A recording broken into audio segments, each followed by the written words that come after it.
પ્રસંગ પૂરો થાય પછી 2-3 દી રોકાય કે કઈ કામ હોય તો કહેજો. 50 દિવસ સુધી ભગવાન દ્વારિકાધીશ રોકાણા હતા. મહાભારતનું યુદ્ધ પૂરું થયું પછી રથ જોડ્યો. ભગવાન દ્વારિકાધીશ જેવા રથ ઉપર બેસવા જાય, એક પગ ભગવાનનું હજી જમીન ઉપર છે, બીજો પગ હજી રથમાં મૂક્યો, ત્યાં એક સ્ત્રી દોડતા દોડતા આવે છે અને ભગવાનની સ્તુતિ કરવા લાગે છે. પાહી પાહી મહાયોગિની દેવ દેવ જગતપતે નાન્યમ ત્વદભયમ પશ્યે.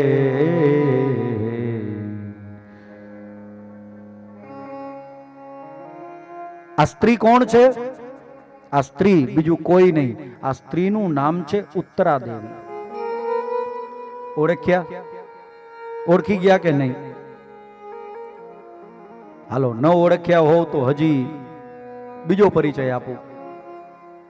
આ સ્ત્રી મહાભારતના યુદ્ધમાં બહુ મોટા એક સુરવીર વીરગતિ પામ્યા હતા અને જેનું નામ હતું અભિમન્યુ. આ અભિમન્યુની વિધવા અર્ધાંગના છે. ત્રીજો પરિચય આપું, વિરાટ રાજાની દીકરી છે.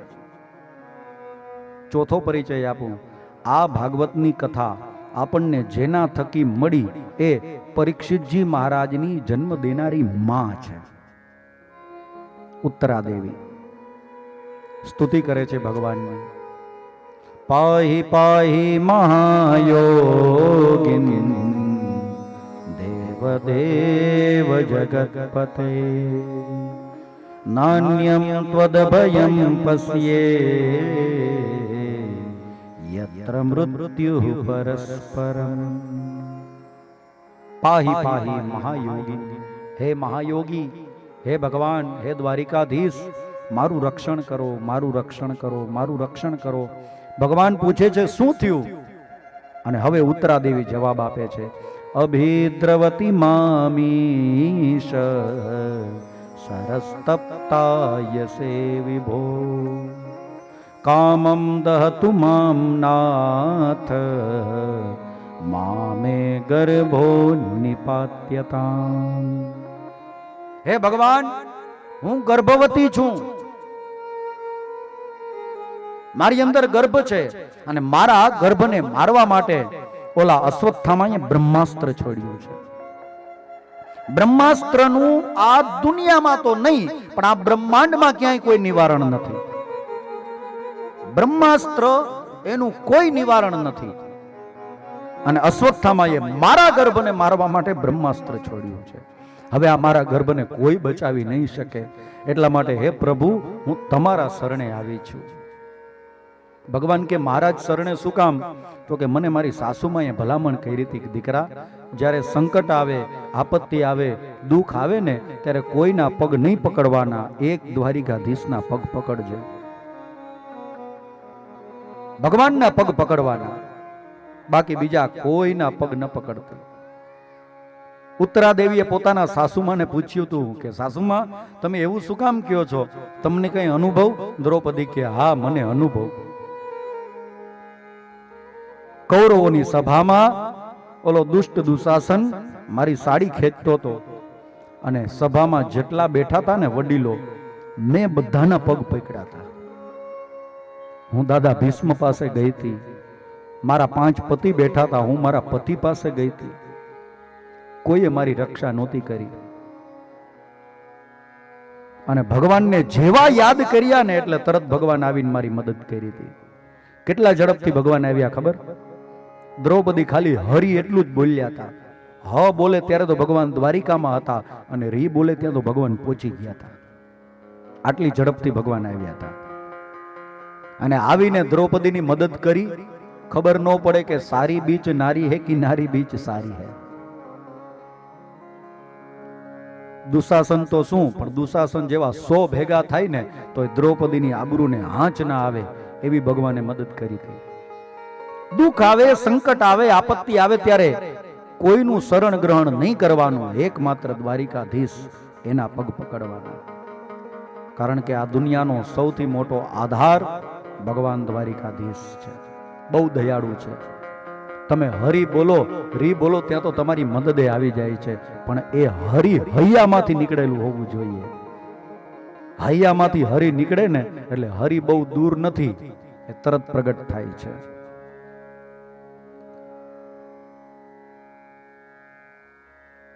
બે શ્લોક ઉત્તરાદેવી બોલ્યા, માત્ર 2 શ્લોક, અને ભગવાન દ્વારિકાધીશ પોતાનું અંગુષ્ઠ માત્રનું નાનકડું રૂપ બનાવી અને ઉત્તરાદેવીના ગર્ભમાં જાય છે અને ગર્ભનું ભગવાન રક્ષણ કરે છે. ગર્ભની રક્ષા કરી ભગવાને. બ્રહ્માસ્ત્રનું કોઈ નિવારણ નથી, પણ ભગવાનના પગ પકડો ને એટલે પછી ભગવાનનું શરણ ગ્રહણ કર્યા પછી બ્રહ્માસ્ત્ર પણ તમારું કંઈ બગાડી શકતું નથી. આ છે ભગવાનના ભજનની તાકાત.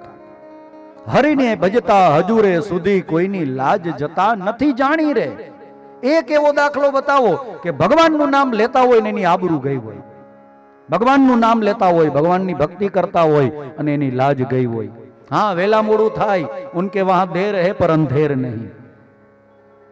તમે જુઓ પ્રહલાદ, જુઓ ધ્રુવ, જુઓ જોગી જલિયાણ, જુઓ મીરાબાઈ, જુઓ નરસિંહ મહેતા, ભગવાનના ભરોસે હતા.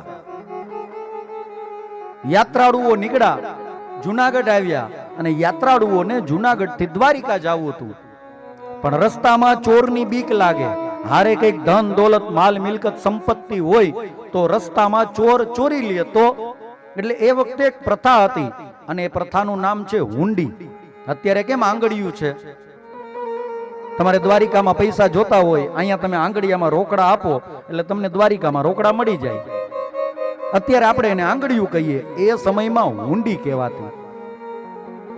અહીંયા નરસિંહ મહેતા પાસે ધન દોલત માલ મિલકત જમા કરાવ્યા અને ઓલા યાત્રાળુઓ ખાલી એટલું જ પૂછ્યું હતું, નરસિંહ મહેતાને દ્વારિકામાં કોઈ ઓળખીતું છે?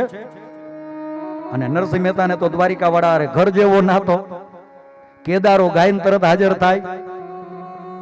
નરસિંહ મહેતાને વરદાન હતું કે કેદાર રાગ ગાય નરસિંહ મહેતા એટલે ભગવાન પ્રગટ થાય, થાય અને થાય. રા માંડલી કે ગીરવે મુકાવ્યો તો નરસિંહ મહેતા પાસે કેદારો, કે તમારે જિંદગીમાં ક્યારેય કેદારો નહીં ગાવાનો. આ કેદારો ગાવો હોય તો મારી પાસે મૂકેલો ગીરવે રાગ કેદારો છોડાવો, પછી કેદારો ગાઓ.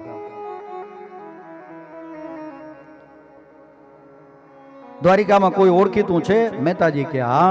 તો કે કોણ? કોઈ શેઠ છે? તો કે હા, સૌથી મોટો શેઠ છે, એના જેવો શેઠ દુનિયામાં બીજો કોઈ નથી, હોનાની નગરી લઈને બેઠો છે. એમ તો હુંડી લખી દો ને કે આટલા ધન દોલત માલ મિલકત અમે તમને અહીંયા આપીએ અને ન્યા અમને દ્વારિકામાં મળી જાય. નરસિંહ મહેતા કે કઈ વાંધો નહીં, કોરા કાગળની ચિઠ્ઠી બનાવીને આપે છે કે આ બતાવી દેજો, કઈ લખ્યું નથી. નહીતર હુંડીનો નિયમ હોય, જેટલી માલ મિલકત ધન દોલત અહીંયા જમા કરાવ્યા હોય ને એની ચિઠ્ઠી બનાવી દઈએ અને ચિઠ્ઠી પછી ત્યાં જઈને આપવાની અને એટલી વસ્તુ એને ત્યાંથી મળી જાય. કઈ લખ્યું નથી મહેતાજીએ, કોરી કાગળ ચિઠ્ઠી બનાવી અને યાત્રાળુઓને આપી દીધી કે ન્યા મારો સામળિયો શેઠ બેઠો હશે, એને જઈને આપી દેજો, તમે મને અહીંયા જેટલું આપ્યું છે ને એના કરતા હવાયું દેશે. યાત્રાળુઓ નીકળ્યા અને આ બાજુ નરસિંહ મહેતાને ભગવાન ઉપર કેવો ભરોસો, કેવો ભરોસો. યાત્રાળુઓ જાય પછી કરતાલ લઈ અને નરસિંહ મહેતા બેસીને ભગવાનના ભજન કરે. હે મારી હુંડી સ્વીકારો મહારાજ રે, શામળા ગીરધારી. મારી હુંડી સ્વીકારો મહારાજ રે, શામળા ગીરધારી. મારી હુંડી સ્વીકારો મહારાજ રે, શામળા ગીરધારી. મારી હુંડી સ્વીકારો મહારાજ રે, શામળા ગીરધારી. મારી હુંડી સામળિયાને હાથ રે, શામળા ગીરધારી. મારી હુંડી સામળિયાને હાથ રે, શામળા ગીરધારી. મારી હુંડી સ્વીકારો મહારાજ રે, શામળા ગીરધારી. મારી હુંડી સ્વીકારો મહારાજ રે, શામળા ગીરધારી.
ભગવાન ઉપર ભરોસો હતો, કોરા કાગળની ઊંડી યાત્રાળુઓને આપી અને ત્યાં ભગવાન દ્વારિકાધીશ સાંભળિયા શેઠ બનીને યાત્રાળુઓની હુંડીમાં જે હતું એ બધું પૂરું પાડ્યું છે.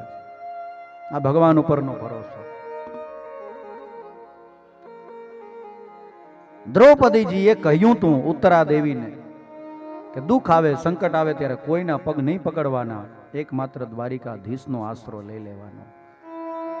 કારણ કે દુનિયામાં તમે જેની જેની પાસે જાશો, જેના જેના પગ પકડશો, એ કદાચ તમને દગો દેશે, પણ દ્વારિકા વાળો કદાચ દુઃખ દેશે થોડોક સમય, પણ કોઈ દિવસ દગો નહીં દે. દગો દેવો એ દ્વારિકા વાળાનો સ્વભાવ નથી. માત્ર 2 શ્લોક બોલ્યા છે ઉત્તરા દેવી, અને 2 શ્લોકમાં તો ભગવાન દ્વારિકાધીશ અંગૂઠા જેવડું રૂપ ધારણ કરી ઉત્તરા દેવીના ગર્ભમાં જાય છે અને અશ્વત્થામાના છોડેલા બ્રહ્માસ્ત્રથી ગર્ભનું રક્ષણ કરે છે. અહીંયા વિચારવા જેવી બાબત એ છે કે ભાગવતમાં અનેક સ્તુતિઓ છે. પ્રહલાદ સ્તુતિ છે, ધ્રુવ સ્તુતિ છે, જ્વર સ્તુતિ છે, રુદ્ર સ્તુતિ છે, રુદ્ર ગીત છે, ગોપી સ્તુતિ છે, કેટલા બધા ગીતો છે. પણ આ બધી સ્તુતિઓમાં કેટલા બધા શ્લોકો છે. કોઈ સ્તુતિ 40-50 શ્લોકોની છે, કોઈ સ્તુતિમાં 25-30 શ્લોક છે, કોઈ સ્તુતિમાં 10-12 શ્લોકો છે. પણ આ આખા ભાગવતની એક જ સ્તુતિ એવી છે કે આખી સ્તુતિમાં ખાલી 2 જ શ્લોક છે. 2 જ શ્લોક, પાહી પાહી ને અભિદ્રવતી, 2 જ શ્લોક. અને આ 2 શ્લોક ઉત્તરાદેવી બોલ્યા ત્યાં તો ભગવાન આવીને મદદ કરવા લાગ્યા છે. પોતાના એમના ગર્ભનું રક્ષણ કરી દીધું છે. એનું કારણ કે આ શ્લોક બોલનારી એક માં હતી અને માં પોતાના દીકરા માટે ભગવાનને બોલાવતી હતી. દીકરાનું દુઃખ માંથી જોવાય નહીં, અને આ દુઃખ જ્યારે માંથી સહન ન થાય ત્યારે માં ભગવાનને યાદ કરે ને ત્યારે ભગવાનને આવવું પડે છે. માં ખાલી 2 શ્લોક બોલે, 2 સ્તુતિ કરે, ભગવાનની સામે 2 હાથ જોડે ને તો દ્વારિકાવાળાને આવવું પડે છે, કારણ કે ભગવાનને બોલાવવા વાળી માં છે. 2 જ શ્લોક બોલ્યા છે ઉત્તરા દેવીને ભગવાને પરીક્ષિતનું ગર્ભમાં જઈને રક્ષણ કર્યું. આ દુનિયામાં ભક્તો તો અનેક થયા છે ભગવાનના. સબરી જેવાને બુઢાપામાં ભગવાન મળ્યા છે. પંપા સરોવરના કાંઠે માં સબરી રોજ ફૂલ પાથરે, પોતાનું આંગણ વાળે, જંગલમાં જઈ અને બોર ચૂંટી લાવે, બોર લઈ આવે, બોર ચાખે, ખાટું બોર લાગે એ બાજુમાં મૂકી દે અને મીઠા બોર એક ટોપલીમાં ભેડા કરે કે મારા ભગવાન આવશે, મારા રામ આવશે, મારી ઝોપડીના ભાગ્ય ખીલી જશે. જ્યારે મારા રામ આવશે ત્યારે હું મારા રામને આ મીઠા મીઠા બોર આપીશ. એઠા ને જૂઠા બોર ભગવાનને ખવડાવે છે અને આખી જિંદગી રોજ રાહ જુએ. मेरी झोंपड़ी के भाग आज खुल जाएंगे, राम आएंगे. मेरी झोंपड़ी के भाग आज खुल जाएंगे, राम आएंगे. हो राम आएंगे, आएंगे, राम आएंगे, राम आएंगे, आएंगे, राम. मेरी झोंपड़ी के बाग आज खुल जाएंगे, राम आएंगे. राम आएंगे तो अंगना सजाऊंगी, राम आएंगे तो पलना झुलाऊंगी. मेरी जिंदगी के सारे दुख भूल जाएंगे, राम आएंगे. मेरी झोंपड़ी के बाग आज खुल जाएंगे, राम आएंगे. સબરી જેવાને બુઢાપામાં વૃદ્ધાપો હતો ત્યારે ભગવાન મળ્યા છે. મીરાબાઈ જેવા યુવાન હતા ત્યારે ભગવાન મળ્યા છે. ધ્રુવ અને પ્રહલાદ જેવા નાના બાળક હતા ત્યારે ભગવાન મળ્યા છે. પણ આજે મને કહેવા દો, દુનિયાનો ભાગ્યશાળીમાં ભાગ્યશાળી કોઈ ભક્ત હોય ને તો એ પરીક્ષિત છે. કારણ કે હજી તો જન્મે નથી લીધો, માના ગર્ભમાં છે અને ત્યાં જઈને ભગવાને એને દર્શન દઈ દીધા છે. ભાગ્યશાળીમાં ભાગ્યશાળી ભક્ત પરીક્ષિત છે. માના ગર્ભમાં ભગવાનને મેળવી લીધા. ભગવાને માના ગર્ભમાં જઈ અને પરીક્ષિતનું રક્ષણ કર્યું છે. આ પરીક્ષિત એકનું રક્ષણ કર્યું એમ નહીં, માના ગર્ભમાં ભગવાન જ આપણા બધાનું રક્ષણ કરે છે. ત્યાં કોણ ખાવા પીવાનું દેવા આવે છે? નવ નવ માસ માતાને ઉદર હતા અને તેદી વાલે જલથી જીવાડ્યા રે અખંડ રોજી હરિના હાથ મારે. દેવારે વાળો નથી દુબળો અને ભગવાન નથી રે ભિખારી અખંડ રોજી હરિના હાથમાં.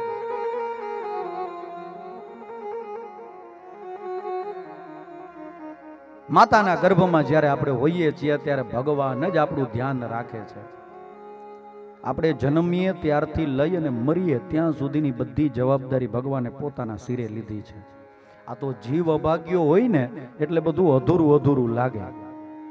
આપણને કોઈ વસ્તુથી સંતોષ જ નથી એટલે બધું અધૂરું અધૂરું લાગે. અને આ સંતોષ નથી ને એટલે આપણે દુખી છીએ. સંતોષ પરમમ સુખમ. જે માણસને સુખી થવું હોય, ખરેખર સુખનો અનુભવ કરવો હોય, એ માણસે જીવનમાં સંતોષ રાખવો જોઈએ. સંતોષ ન હોય એટલે તમને કોઈ સુખી ન કરી શકે. કદાચ ઉપરથી ભગવાન આવે ને તોય તમને સંતોષ ના હોય એટલે સુખી ન કરી શકે. પછી માણસની તો વાત જ નથી. અભાગ્યો જીવ છે એટલે બધું અધૂરું લાગે. ભગવાન જેટલું આપે એટલું અધૂરું લાગે. પણ ભગવાન આપણી બધી જરૂરિયાત પૂરી કરે છે. જન્મીએ ત્યારથી લઈને મરીએ ત્યાં સુધીમાં. મર્યા પછી મુવે કો હરિ દેત હે કપડા લકડી ઓર આગ. મર્યા પછી 3 વસ્તુની જરૂર પડે: કપડા, લકડી ઓર આગ. જીવતા નર ચિંતા કરે વાકો બળવો ભાગ. મર્યા પછી 3 વસ્તુ જોઈએ આપણે. ભગવાન આપી દે છે કે નહીં? એ ગરીબ હોય તોય એવી જ મળે ને અમીર હોય તોય એવી જ મળે. એમાં કઈ ફેરફાર ના હોય. અને જીવતે જીવ આપણે ઉપાધિ કરીએ તો એનો કોઈ મતલબ નથી. તમે જુઓ, કોઈ પણ માં બાળકને જન્મ આપે ને તો જન્મ આપે એ પહેલા એ માને દૂધ ના આવે, પણ જેવો બાળકને જન્મ આપે તરત એ માને દૂધ આપે ભગવાન. કારણ ભગવાનને ખબર છે કે મેં એક નવા જીવને જન્મ આપ્યો ને, હવે એનું પેટ ભરવાની જવાબદારી મારી છે. જેવો બાળકનો જન્મ થાય એટલે તરત જ ભગવાન માને દૂધ આપે કે બાળકનું પેટ ભરવા. દિયા દૂધ માँ को खबर है खुदा को जिन्हें पेट दिन्हा वो आके भरेगा. આપણામાં કહેવત છે ને કે ભગવાન દેવા માટે બંધાયેલો છે. કીડીને કણ, હાથીને મણ, પંખીને ચણ અને તમને મને પણ.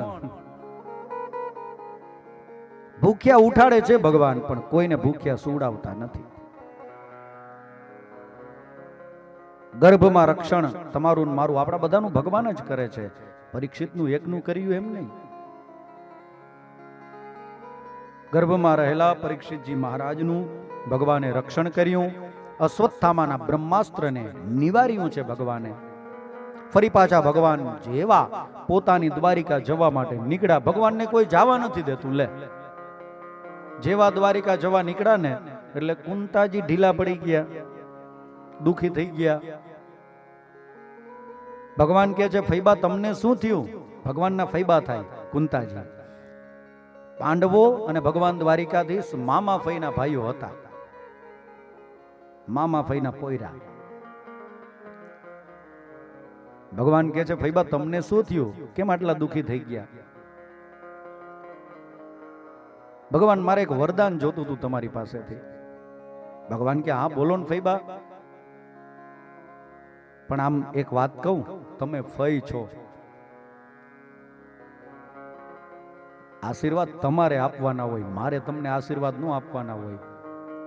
કુંતાજી કે, મને ખબર છે હું ફઈ છું, પણ હું એ ઓળખું છું તમે પરમાત્મા છો, તમે ભગવાન છો. ભત્રીજા તરીકે આશીર્વાદ નથી માંગતી, તમે ભગવાન છો ને એટલે આશીર્વાદ માંગુ છું, એટલે વરદાન માંગુ છું. બોલો શું જોઈએ? અને કુંતાજી બોલે છે, વિપદ સંતુ ન સસ્વ તત્ર તત્ર જગદ્ગુરો ભવતો દર્શનમ યસ્યા પુનર્ભવ દર્શનમ. ભગવાન તમારે મને વરદાન આપવું છે ને, તો વરદાનમાં મને દુઃખ આપો. ભગવાન કે ભાઈ બા તમે પહેલા એવા જોયા જે મારી પાસે દુઃખ માંગે છે, બાકી આજ દિવસ મારી પાસે કોઈએ દુઃખ નથી માંગ્યું. જેટલા માંગે છે બધા સુખ જ માંગે છે. તમે પહેલી વખત મારી પાસે દુઃખ માંગ્યું, આ દુઃખ માંગવાનું કઈ વિશેષ કારણ? કુંતાજી કે હા. શું? ભગવાન જ્યારે જ્યારે અમારી ઉપર દુઃખ હતું, સંકટ હતું ને, ત્યારે ત્યારે દ્વારિકાધીશ અમારી હારે હતા. પણ આજે જુઓ ને, સુખ આવી ગયું, મહાભારતનું યુદ્ધ અમે જીતી ગયા, આ રાજધાની અમારી થઈ ગઈ, પણ અમે તમને તો ગુમાવી દીધા ને. તમારે જવું છે દ્વારિકા, પણ અત્યાર સુધી તમે અમારી હારે હતા કે નહીં? પથરા પડો વો સુખ પે જો રામ હૃદય સે જાય, બલિહારી વાત દુઃખ કી કે પલ પલ રામ ભજાય. સુખ કરતા દુઃખ સારું. કુંતાજી કહે છે કે દુઃખમાં પલ પલ રામનું સ્મરણ તો કરતા. અને માણસનો સ્વભાવ છે, સુખમાં માણસ ભગવાનને યાદ નથી કરી શકતો, પણ દુઃખ આવે, સંકટ આવે એટલે તરત એને ભગવાન યાદ આવે. એમ થાય કે હવે આ દુઃખમાંથી મને કોઈ ઉગારી નહીં શકે, ત્યારે એને ભગવાન યાદ આવે છે. સુખમાં હું વિસરું તને, દુઃખમાં હું યાદ કરું, મને મુશ્કેલી જ્યારે પડે ત્યારે તને યાદ કરું, જ્યારે ખાવાના સાસા પડે ત્યારે તને યાદ કરું, સાથે હોય જ્યારે બે સંગાથી, સાથે હોય જ્યારે બે સંગાથી, ગજ ગજ ફૂલે ત્યારે મારી છાતી, ગજ ગજ ફૂલે ત્યારે મારી છાતી, પણ એકલડા જાવું પડે ત્યારે તને યાદ કરું, મને મુશ્કેલી જ્યારે પડે ત્યારે તને યાદ કરું, સુખમાં હું વિસરું તને, દુઃખમાં હું યાદ કરું, સુખમાં હું વિસરું તને, દુઃખમાં હું યાદ કરું, જ્યારે ખાવાના સાસા પડે ત્યારે તને યાદ કરું, જ્યારે ખાવાના સાસા પડે ત્યારે તને યાદ કરું. दुख में सुमिरन सब करे, सुख में करे न कोई, जो सुख में सुमिरन करे तो दुख काहे को होय. દુઃખમાં બધા ભગવાનને યાદ કરે છે, પણ સુખમાં ભગવાનને કોઈ યાદ નથી કરતું. માટે કુંતાજી કહે છે કે પ્રભુ મને દુઃખ આપો. તમે મને દુઃખ આપશો ને તો હું તમારું નામ લઈશ, તમારું ભજન કરીશ, તમારું નામ લઈશ, તમારું ભજન કરીશ, એટલે તમે મારી હારે રહેશો. મને દુઃખ આપો. ભગવાન દ્વારિકાધીશ માં કુંતાજીના સદભાવને, એમની સદભાવનાને, એમની લાગણીને સમજી એમને સાંત્વના આપે છે અને સુખ પ્રદાન કરે છે, એને શાંતિ પ્રદાન કરે છે. કુંતાજીને આશ્વાસન આપી અને ભગવાન ફરી પાછા દ્વારિકા જવા તૈયાર થાય છે. ત્યાં તો વળી યુધિષ્ઠિર ઢીલા પડી ગયા. ભગવાન કે શું થયું? ધર્મરાજ યુધિષ્ઠિર કહે છે કે ભગવાન, જ્યારે જ્યારે હું હસ્તિના પુરની આ રાજધાનીની રાજગાદી ઉપર બેસું છું ને, ત્યારે મને મારા ભાઈઓ મરેલા દેખાય છે, મને દાદા ભીષ્મ મરેલા દેખાય છે, મને મારો ભાઈ કર્ણ મરેલો દેખાય છે. હું કેટલો સ્વાર્થી બની ગયો કે મેં મારા ભાઈઓને મારી અને આ રાજગાદી છીનવી. ભગવાન મનથી વિચારે, ધર્મરાજ યુધિષ્ઠિરને મારે નથી સમજાવવા, એને દાદા પાસે લઈ જાવ, વડીલ સમજાવે. ત્યાંથી ભગવાન કહે છે, કામ કરો, મારી સાથે આવો, હું તમને દાદા પાસે લઈ જાઉં. ધર્મરાજ પૂછે છે, કોણ દાદા? તો કહે દાદા ભીષ્મ. દાદા ભીષ્મ હજુ જીવે છે? તો કે હા. કેમ?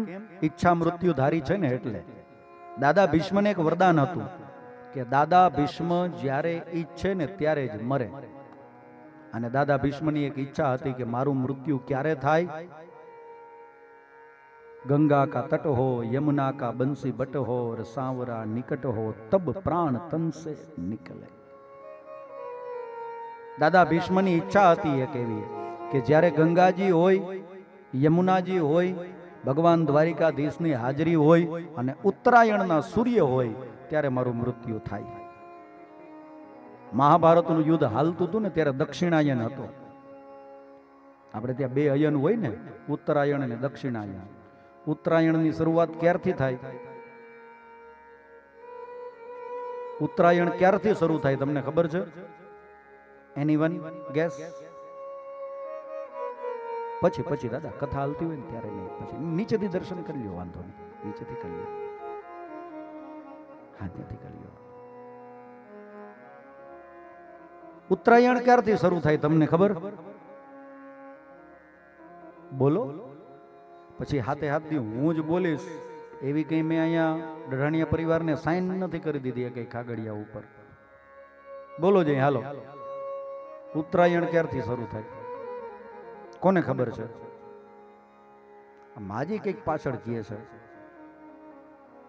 હે શું કહે છે બા? 22 ડિસેમ્બર. અચ્છા, બીજું કોઈ? બીજું કોઈ? હા, 14 જાન્યુઆરી. બરોબર છે, 14 જાન્યુઆરી. 14 જાન્યુઆરીએ જ્યારે મકર સંક્રાંતિ આવે ને, સૂર્યનારાયણ ભગવાન મકર રાશિમાં આવે ને ત્યારે ઉત્તરાયણ બેસે છે. ત્યારથી ઉત્તરાયણની શરૂઆત થાય. 6 મહિના આપણે ત્યાં ઉત્તરાયણ હોય અને 6 મહિના દક્ષિણાયન હોય. સૂર્યનારાયણ ભગવાન મકર, કુંભ, મીન, મેષ, વૃષભ અને મિથુન આટલી રાશિમાં હોય એને ઉત્તરાયણ કહેવાય. કર્ક, સિંહ, કન્યા, તુલા, વૃશ્ચિક અને ધન આટલી રાશિમાં હોય ત્યારે એને દક્ષિણાયન કહેવાય. મહાભારતનું યુદ્ધ ચાલતું હતું ત્યારે દક્ષિણાયન હતો અને દાદા ભીષ્મની ઈચ્છા એવી હતી કે મારું મૃત્યુ ઉત્તરાયણમાં થાય. ગંગાજી હાજર હોય, યમુનાજી હાજર હોય અને ભગવાન દ્વારિકાધીશની હાજરી હોય ત્યારે મારું મૃત્યુ થાય. ભગવાન દ્વારિકાધીશ યુધિષ્ઠિરને સમજાવવાના બાને હકીકતમાં દાદા ભીષ્મને દર્શન આપવા માટે કુરુક્ષેત્રના રણ સંગ્રામમાં ફરી પાછા આવે છે, પાંડવોને લઈને યુધિષ્ઠિરને સમજાવવા માટે. જેવા કુરુક્ષેત્રના રણ સંગ્રામમાં પ્રવેશ કરે, દાદા ભીષ્મ બાણ સૈયા ઉપર સૂતા છે. આખું શરીર વિંધાઈ ગયું છે બાણથી.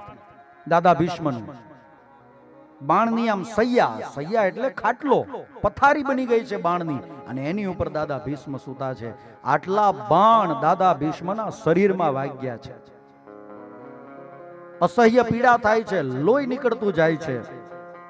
અને ભગવાન દ્વારિકાધીશ આવ્યા અને કહે છે, દાદા આ તમારા દીકરાઓને જરાક સમજાવો ને. રાજગાદી ઉપર બેસતા એમને અફસોસ થાય છે. દાદા ભીષ્મ બાણ સૈયા ઉપર સૂતા સૂતા દાન ધર્મ, રાજનીતિ, રાજધર્મ અને સ્ત્રી ધર્મ આ બધા ધર્મ ધર્મરાજ યુધિષ્ઠિરને સમજાવે છે. ધર્મરાજ યુધિષ્ઠિરનું દુઃખ તો દૂર થયું અને હવે દાદા ભીષ્મ ભગવાન દ્વારિકાધીશ સામે જોઈ અને દાદા ભીષ્મ ભગવાન દ્વારિકાધીશની સ્તુતિ કરે છે અને શ્રીમદ ભાગવતમાં આ સ્તુતિને નામ આપવામાં આવ્યું છે ભીષ્મ સ્તુતિ. ઇતિમતિ રૂપ કલ્પિતા વિતૃષ્ણા ભગવતી સાત્વત પુંગભે વિભુમ્ની સબ સુખમુપગતે ક્વચિદ વિહર્તુમ પ્રકૃતિ મુપેયુષી યદ્ભવ પ્રવાહ ત્રિભુવન કમનમ તમાલવર્ણમ રવિકર ગૌરવરાંબરમ દધાને વપુરલકકુલાભૃતાનનાબ્જમ વિજય સખેરતિરસ્તુ મે નવદ્યા યુધિતુરગરજો વિધુમ્ર વિશ્વા કચલુલિતશ્રમવાર્યલંકૃતાસ્યે મમ નિશિત શરેર વિભેદ્યમાન ત્વચિ વિલસત કવચેસ્તુ કૃષ્ણ આત્મા. દાદા ભીષ્મ ભગવાન દ્વારિકાધીશની સ્તુતિ કરે છે, કહે છે કે ભગવાન મારી એક ઈચ્છા છે, મરતા માણસની એક ઈચ્છા પૂરી કરશો ને? ભગવાન કે બોલો દાદા શું ઈચ્છા છે? દાદા ભીષ્મ કહે છે કે ભગવાન મારી એક દીકરી છે અને આ દીકરીના હું તમારી સાથે લગ્ન કરાવવા ઈચ્છું છું.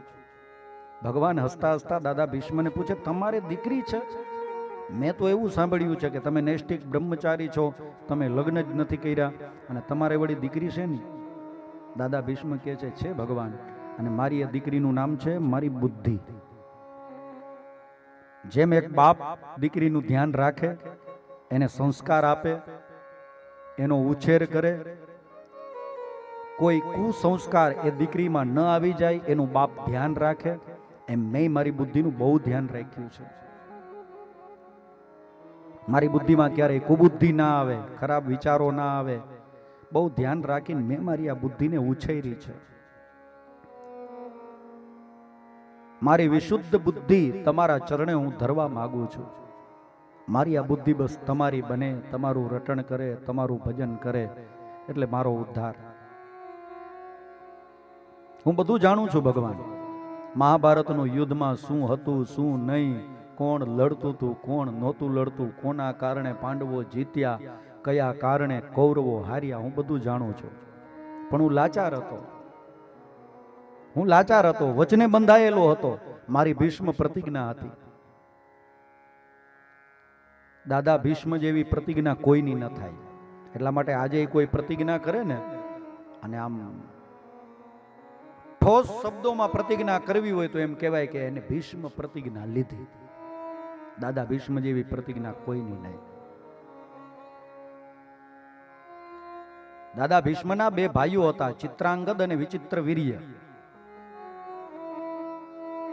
અને એના વિવાહ કરવા માટે દાદા ભીષ્મ 3 કન્યાઓનું હરણ કરીને લઈ આવ્યા હતા. અંબા, અંબિકા અને અંબાલિકા. બે ભાઈઓ સાથે 2 કન્યાના વિવાહ કર્યા. ત્રીજી કન્યા દાદા ભીષ્મ માટે હતા, પણ ચિત્રાંગદ અને વિચિત્ર વીર્ય એના માતા એમ કહે છે કે આજે તમે લગ્ન કરશો, તમારે ત્યાં સંતાન થશે, આ રાજગાદીમાં મારા છોકરાઓ પાસે એનો ભાગ માંગશે. માએ આવું કીધું ને, ઓરમાન માએ. દાદા ભીષ્મના મા તો ગંગાજી હતા, પણ ઓરમાન માએ આવું કીધું, સૌતેલી માએ આવું કીધું. એટલે માને દાદા ભીષ્મ કહે છે હું જિંદગીમાં કોઈ દિવસ લગ્ન જ નહીં કરું. ત્રીજી કન્યાને પાછા હતા ત્યાં મૂકી આવે છે દાદા ભીષ્મ, અને જિંદગીભર કુંવારા રહે છે, એક પોતાના વચનને ખાતર. જિંદગીભર લગ્ન ન કર્યા. લગ્ન નહીં કરવું એવું નહીં, આ રાજગાદી ઉપર તમારા વંશવેલામાં જે હશે ને એનું રક્ષણ હું પોતે કરીશ. એટલા માટે દાદા ભીષ્મ કૌરવોના પક્ષે હતા, કારણ કે આ બધો ચિત્રાંગદ અને વિચિત્ર વીર્યનો વંશ હતો. બંધાયેલા હતા વચનની સાથે, પણ જાણતા હતા બધું. મહાભારતના યુદ્ધમાં દાદા ભીષ્મએ એક પ્રતિજ્ઞા કરી હતી. દુર્યોધન આવીને વારે વારે મેણા મારે દાદા ભીષ્મને કે તમે કંઈ કરતા નથી, તમે કંઈ કરતા નથી, આમને આમ રહેશે તો આ યુદ્ધ આપણે હારી જશું. દાદા ભીષ્મને આવ્યો ગુસ્સો અને દુર્યોધનને કહી દીધું, સાંભળ દુર્યોધન, આ ભીષ્મ દાદા પ્રતિજ્ઞા કરે છે કે આવતીકાલના યુદ્ધમાં કાં તો 5 પાંડવમાંથી 1 પાંડવ ઓછો કરીશ, અને કાં તો કોઈ મહાન વ્યક્તિની પ્રતિજ્ઞા ન તોડાવું ને તો હું એ દાદા ભીષ્મ નહીં. દાદા ભીષ્મએ પ્રતિજ્ઞા કરી, કાં તો 5 માંથી 1 પાંડવને મારું, અને કાં તો કોઈ મહાન વ્યક્તિ છે એની પ્રતિજ્ઞા તોડાવું, તો જ હું ભીષ્મ, નહીતર મારું નામ ભીષ્મ નહીં, ગંગા પુત્ર ભીષ્મ નહીં. બીજા દિવસનું યુદ્ધ શરૂ થયું, અને એક પછી એક દાદા ભીષ્મ વરસાદની જેમ બાણ ચલાવે છે અર્જુન ઉપર, અને સીધો નિશાનો બનાવ્યો અર્જુનને કે આજો કાં તો અર્જુન નહીં અને કાં તો હું નહીં. એવો બાણનો મારો ચલાવ્યો, એવા બાણ માર્યા કે અર્જુનના રથને તોડી નાખ્યો છે, ભાંગી નાખ્યો. દાદા ભીષ્મએ અર્જુનજી મહારાજ રથ ઉપરથી નીચે પડી જાય છે. જેવા નીચે પડ્યા અને દાદા ભીષ્મ અર્જુનને મારવા માટે તીર સંધાન કરે છે, તૂટેલા રથમાંથી ભગવાન દ્વારિકાધીશ રથનું પૈડું લઈ અને દાદા ભીષ્મની સામે આવી જાય છે. ખબરદાર, અર્જુનને મારશો નહીં. ખબરદાર, એની સામે જ્યાં સુધી આ કૃષ્ણ ઉભા હોય ત્યાં સુધી અર્જુનની કોઈ આંચ ન આવે, એનું ધ્યાન રાખવું એ મારી પ્રતિજ્ઞા છે. દાદા ભીષ્મ કે ભગવાન, તમે એક પ્રતિજ્ઞા હાચવી લીધી પણ બીજી તોડી નાખી, એનું શું? ભગવાન કે કેમ, કઈ પ્રતિજ્ઞા તોડી નાખી? મહાભારતના યુદ્ધમાં તમે પ્રતિજ્ઞા લીધી હતી તમે હથિયાર નહીં ઉપાડો. આ તમારા હાથમાં શું છે? આ હથિયાર નથી તો શું? રથનું ચક્કર લઈને મને મારવા માટે મારી સામે આવી ગયા, હથિયાર ઉપાડી લીધું. ભગવાન રથનું પૈડું નીચે મૂકે છે અને કહે છે કે તોડી મેં મોરી પ્રતિજ્ઞા, તોરી પ્રતિજ્ઞા કાચ. મેં મારી પ્રતિજ્ઞા તોડી દાદા ભીષ્મ, પણ તમારી પ્રતિજ્ઞા ખાતર. તમે કીધું તું ને કોઈ મહાન વ્યક્તિની હું પ્રતિજ્ઞા તોડાવીશ, એ મેં પ્રતિજ્ઞા તોડી છે. આ દાદા ભીષ્મની પ્રતિજ્ઞા, ભીષ્મ પ્રતિજ્ઞા. બધું જાણતા હતા મહાભારતના યુદ્ધમાં શું હતું શું નહીં. દાદા ભીષ્મ ભગવાન દ્વારિકાધીશના ચરણે પોતાની મતિ બુદ્ધિ ધરાવે છે. ભગવાન દ્વારિકાધીશ અર્જુનને કહે છે કે અર્જુન, પાતાળમાંથી ગંગા પ્રગટ કરો. આપણે ત્યાં ગંગા 3 છે. આકાશ ગંગા, અત્યારે જે ધરતી ઉપર ગંગા છે એ, અને ધરતીની નીચે એક ગંગા છે એનું નામ છે પાતાલ ગંગા. અર્જુનજી મહારાજે પાતાલ ગંગાને પ્રગટ કર્યા. દાદા ભીષ્મ પોતાની માં ગંગાને પ્રગટ થયેલા જોયા, ગંગા પાન કર્યા. યમુનાનો કાંઠો તો હતો જ, કુરુક્ષેત્ર એટલે યમુનાનો કાંઠો. ગંગાજીનું સાનિધ્ય થયું, યમુનાનો કાંઠો થયો અને ભગવાન દ્વારિકાધીશ સામે ઊભા હતા. ઉત્તરાયણના સૂર્ય હતા અને દાદા ભીષ્મએ પોતાના દેહને છોડ્યો છે. એમનો દેહ શાંત થયો.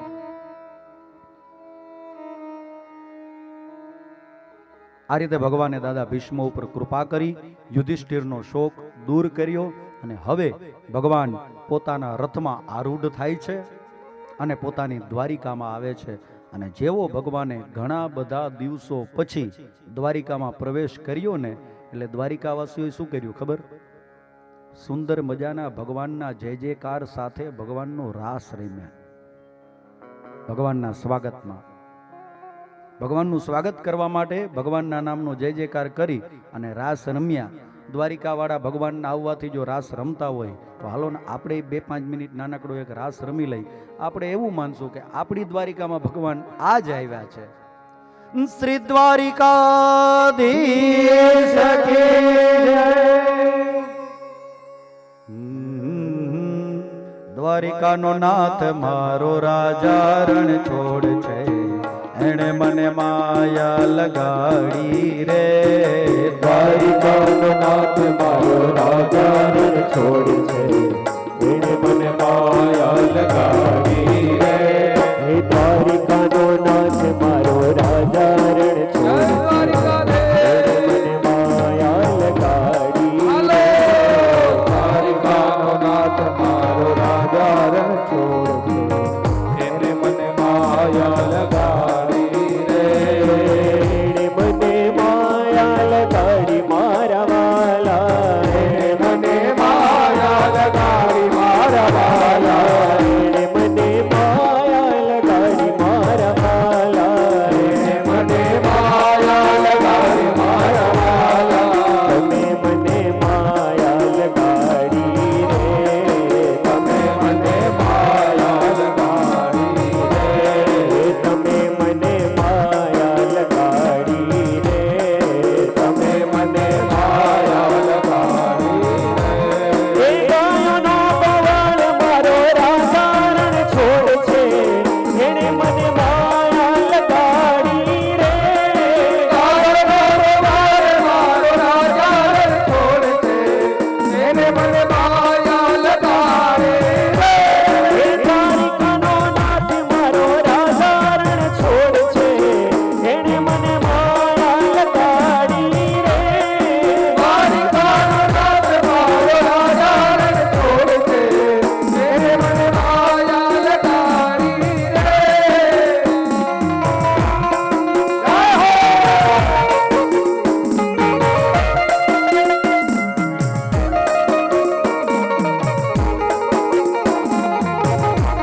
મને માયા લગાડી મારવાલા તમે મને માયા લગાડી મારવાલા તમે મને માયા લગાડી મારવાલા એણે મને માયા લગાડી રે એણે મને માયા લગાડી રે એણે મને માયા લગાડી રે એણે મને માયા લગાડી રે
શ્રી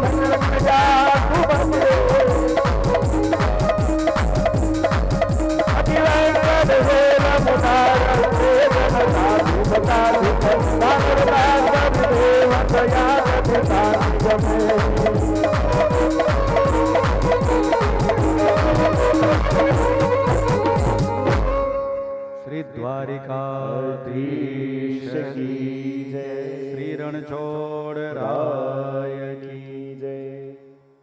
તમને બધાને આમ રાસ રમતા જોયા ને એટલે અમને એવું લાગ્યું કે અમને અમારા નંદભૈયાના ખેલડિયાઓ મળી ગયા. ખેલૈયાઓ આમાં હટીને દે એમ નથી. ભગવાન દ્વારિકાધીશ દ્વારિકામાં પધાર્યા અને દ્વારિકાવાસીઓએ સુંદર ભગવાનનું સ્વાગત કર્યું છે, એમના વધામણા કર્યા છે. અને આ બાજુ ઉત્તરા દેવીએ દીકરાને જન્મ આપ્યો છે અને આ પુત્ર આ દીકરો બીજું કોઈ નહીં, એ હતા પરીક્ષિતજી મહારાજ. પરિતઃ ઈક્ષતિ, જન્મતા વેત તરત જ પરીક્ષિતજી મહારાજ આમ તેમ શોધવા લાગે છે કે જેણે ગર્ભમાં મારું રક્ષણ કર્યું હતું, જેણે ગર્ભમાં મને દર્શન આપ્યા હતા, એ ભગવાન ક્યાં છે? એ ભગવાન કેમ નથી દેખાતા? પરિતઃ ઈક્ષતિ, બધામાં પરમાત્માની સંભાવના રાખી અને બધાને પરમાત્મા વત જુએ, એને કહેવાય પરીક્ષિત. પરીક્ષિતજી મહારાજનું પ્રાગટ્ય થયું અને પરીક્ષિતનો જન્મ થયો. ધીમે ધીમે સમય વીત્યો છે. વિદુરજીના ઉપદેશથી ગાંધારી અને ધૃતરાષ્ટ્ર વનમાં ગયા છે. અર્જુનજી મહારાજ ભગવાનની સ્ત્રીઓને લઈ અને દ્વારિકા મૂકવા માટે જાય છે અને રસ્તામાં અર્જુનજી મહારાજને ઓલા કાબાઓ લૂંટી લે છે. સમય સમય બલવાન હૈ નહીં પુરુષ બલવાન, કાબે અર્જુન લૂંટિયો યહી ધનુષ યહી બાણ. જે બાણ જે ધનુષ્ય હતા મહાભારતમાં, એ જ બાણ એ જ ધનુષ્ય હતા જ્યારે કાબાઓની સાથે અર્જુનજીનું યુદ્ધ થયું હતું ત્યારે. પણ મહાભારતના યુદ્ધ વખતે સમય અર્જુનનો હતો અને કાબાઓની સાથે યુદ્ધ થયું ત્યારે સમય અર્જુનનો નહોતો, કાબાઓનો હતો. એટલા માટે કાબાઓ જીતી ગયા છે. અર્જુનજી મહારાજ દ્વારિકા જાય છે ત્યારે એમને ખબર પડે છે કે હવે ભગવાન આ પૃથ્વી ઉપર નથી, પૃથ્વી છોડીને પોતાના નિજ ધામમાં ગયા છે. દ્વારિકા ગયા ત્યારે સમાચાર મળ્યા અર્જુનજી મહારાજને અને પવન વેગે અર્જુનજી મહારાજ આ સમાચાર મોટા ભાઈને આપવા માટે દ્વારિકાથી હસ્તિનાપુર જાય છે. પણ એ પહેલા હસ્તિનાપુરમાં ધર્મરાજ યુધિષ્ઠિરને કેટલાય અપશુકન દેખાય છે. મનોમન ખબર પડી ગઈ કે હોય ના હોય ભગવાન દ્વારિકાધીશ હવે પોતાના નિજ ધામમાં ગયા હોય તો કહેવાય નહીં. અને એવામાં અર્જુનજી મહારાજ આવીને સમાચાર આપે છે, મોટા ભાઈ ભગવાન દ્વારિકાધીશ હવે આ પૃથ્વી ઉપર નથી, પોતાના નિજ ધામમાં ગયા છે. ધર્મરાજ યુધિષ્ઠિર કહે કે જો ભગવાન ન હોય તો હવે આપણે જીવવું નથી. પરીક્ષિતજી મહારાજનો રાજ્યાભિષેક કરે છે ધર્મરાજ યુધિષ્ઠિર દાદા. પરીક્ષિતનો રાજ્યાભિષેક કરી રાજગાદી પરીક્ષિતને સોંપી અને 5 પાંડવો અને 6 દ્રૌપદી હિમાલયમાં હાડ ગાળવા માટે નીકળી જાય છે. સદેહે સ્વર્ગે જવા માટે જાય છે. જે શરીર લઈને જન્મ્યા છીએ આ શરીર ક્યારેય સ્વર્ગે જાય નહીં, પણ પાંડવો અને દ્રૌપદી એ સદેહે સ્વર્ગે જવા માટે નીકળ્યા છે. એક પછી એક બધા જ રસ્તામાં બેભાન થતા જાય છે, પોતાનો દેહ છોડતા જાય છે. પાંડવ અને 6 દ્રૌપદી એમાંથી કોઈ પણ સિવાય કે યુધિષ્ઠિર, ધર્મરાજ યુધિષ્ઠિર સિવાય બીજું કોઈ પણ સદેહે સ્વર્ગે પહોંચી શક્યું નથી. કારણ કે બધામાં ઓછામાં ઓછા એક અવગુણ હતા. ધર્મરાજ યુધિષ્ઠિરમાં કોઈ અવગુણ નહોતા. દ્રૌપદીજી રસ્તામાં બેભાન થઈ જાય છે, પોતાના દેહનો ત્યાગ કરી દે છે. શું કામ? કારણ કે દ્રૌપદીજી પંક્તિ ભેદ કરતા. દ્રૌપદી પત્ની 5 ના હતા, પણ દ્રૌપદીને વિશેષ લગાવ અર્જુન પ્રત્યે હતો. એટલા માટે દ્રૌપદી પંક્તિ ભેદ કરતા હતા, એના લીધે એ સદેહ સ્વર્ગે ન જઈ શક્યા. નકુલ બહુ રૂપાળા હતા અને નકુલને પોતાના રૂપનું અભિમાન હતું, એટલા માટે તેઓ પણ સદેહે સ્વર્ગે ન જઈ શક્યા. સહદેવ જ્ઞાની હતા અને જ્ઞાનનું એમને અભિમાન હતું. આ જ્ઞાનના અભિમાનના લીધે સહદેવ પણ સહદેહે સ્વર્ગે નથી જઈ શક્યા. અર્જુનજી મહારાજમાં પણ એક ખામી હતી. અર્જુનજી મહારાજ ઉતાવળે ઘણી બધી પ્રતિજ્ઞાઓ કરી લેતા, પણ પછી એ પ્રતિજ્ઞાઓ પૂરી થાતી કે નહીં એ બાબતે અર્જુન બહુ ધ્યાન ન દેતા હોય ને. આમાંથી ઘણા બેઠા હોય, દુઃખ આવે સંકટ આવે એટલે કેટલી બધી એક હારે માનતા લઈ લે, પણ પછી ભૂલાઈ જાય. આપણે શું માનતા લીધી હતી, કેમ હતું, બધું ભૂલાઈ જાય. સદેહ સ્વર્ગે નથી જઈ શકતા અર્જુન. ભીમ પોતાની ભૂખના લીધે સદેહ સ્વર્ગે નથી જઈ શકતો. અમુકની તો ખબર નથી પડતી કે જીવવા માટે ખાય છે કે ખાવા માટે જીવે છે. જાણે અવતાર જ ખાવા માટે લીધો હોય એવું લાગે.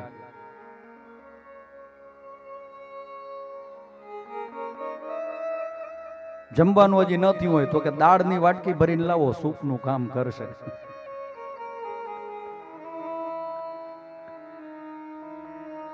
એને બહુ ભૂખ લાગતી, ભીમ ભૂખારવો હતો અને એના લીધે એ સદેહ સ્વર્ગે ન જઈ શક્યા. એક માત્ર ધર્મરાજ યુધિષ્ઠિર જ સદેહ સ્વર્ગે જાય છે, પણ એ પણ પોતાની એક ટચલી આંગળી સદેહ સ્વર્ગે નથી લઈ જઈ શકતા. એક ટચલી આંગળી નહોતી આવી, બાકી ધર્મરાજ યુધિષ્ઠિરનું આખું શરીર, જે શરીર જન્મ્યું હતું એ જ શરીર સ્વર્ગે ગયું હતું. આંગળી નહોતી આવી એનું કારણ એક વખત અડધું હાચું ને અડધું ખોટું બોલ્યા હતા ને એટલે. હવે વિચાર કરો, એક વખત ખોટું બોલો ને તોય આવું થાય, આપણું શું થશે?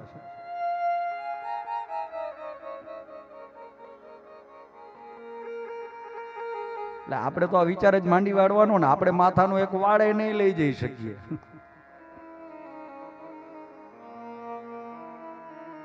હિમાલયમાં હાડ ગાડી અને પાંડવો પોતાના શરીરને વિલીન કરી દે છે. આ બાજુ રાજ્યાભિષિક્ત થયેલા પરીક્ષિતજી મહારાજ રાજગાદીનું બહુ સારી રીતે ભરણ પોષણ કરે છે અને આખા ભૂમંડળના છત્રપતિ રાજા બને છે. છત્રપતિ કોને કહેવાય? આખી પૃથ્વીનો એક જ રાજા જે હોય ને એને છત્રપતિ કહેવાય. આ આપણી એક આખી વૈદિક પરંપરા હતી. રાજા કોને કહેવાય? શરૂઆત સામંતથી થાય. સામંત કોને કહેવાય? પછી રાજા, એના ઉપરનું એક સ્ટેપ રાજા. રાજા કોને કહેવાય? પછી એની ઉપર મહારાજા. મહારાજા કોને કહેવાય? એની ઉપર ચક્રવર્તી, એની ઉપર સમ્રાટ અને એની ઉપર છત્રપતિ. આખા ભૂમંડળનો જે રાજા હોય એને છત્રપતિ કહેવાય. અને પરીક્ષિતજી મહારાજ આખી પૃથ્વીના રાજા બન્યા અને એ વખતે એમની ઉંમર શું હતી? 36 વર્ષ. 36 વર્ષની ઉંમરે પરીક્ષિતજી મહારાજ છત્રપતિ રાજા બની ગયા. એક વખત મનથી વિચારે છે કે મારા રાજ્યમાં બધી પ્રજા સુખી છે કે નહીં, અથવા તો કોઈને કંઈ તકલીફ છે કે નહીં. મારા બધા સામંતો, રાજાઓ, મહારાજાઓ આ બધા બરાબર કામ કરે છે કે નહીં, અમારે જરાક જોવું જોશે. વેશ પલટો કરી પોતાનું રૂપ બદલાવી અને રાજા પરીક્ષિત નગરચર્યા જોવા માટે નીકળે છે. એક વનમાં જાય છે, જંગલમાં જાય છે અને ત્યાં જઈને જુએ તો એક અજુગતું દ્રશ્ય જોયું. રાજા પરીક્ષિતે શું જોયું કે એક ગાય ઊભી ઊભી રડે છે. ગાય રડે છે અને કાળો પુરુષ ગાયને મારે છે, પાદ પ્રહાર કરે છે, લાતો મારે છે ગાયને. અને આ લાતો સહન કરી ગાય રડે છે. અને એની થોડેક આગળ, થોડેક પહેલા એક બળદ ઊભો છે અને આ બળદ એક પગે ઊભો છે. આ તો ક્ષત્રિય છે. ગાય, બ્રાહ્મણ, બેન, દીકરી એની ઉપર અત્યાચાર થતો હોય ને તો ક્ષત્રિયનું લોહી ઉકળી જાય. સાચો ક્ષત્રિય એને કહેવાય કે કદાચ લગ્નના ફેરા ફરતો હોય, કોઈ આવીને સમાચાર આપે કે ચોર આવી અને ગાયને વારીને લઈ ગયા છે. બધી ગાય તો પાછી આવી ગઈ, પણ એક વેગળ નથી આવી. તો આજે વીર વછરાજ જેવો લગ્નના ફેરા અધૂરા મૂકે છે. અને વાછરા દાદા એમ કહે છે કે પહેલા હું ગાયને વારું, વેગળને લઈ આવું ને પછી આવીને મારા લગ્ન કરું, પછી ચોથો ફેરો ફરું. આ સાચો ક્ષત્રિય છે.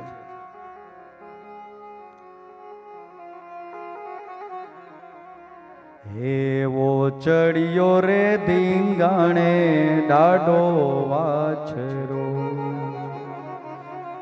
એવા ઢોલ ત્રાંબાડું વાગે ધ્રુબ કે, હે દુશ્મનો નો ડાડે વાડ્યો ડાટ રે,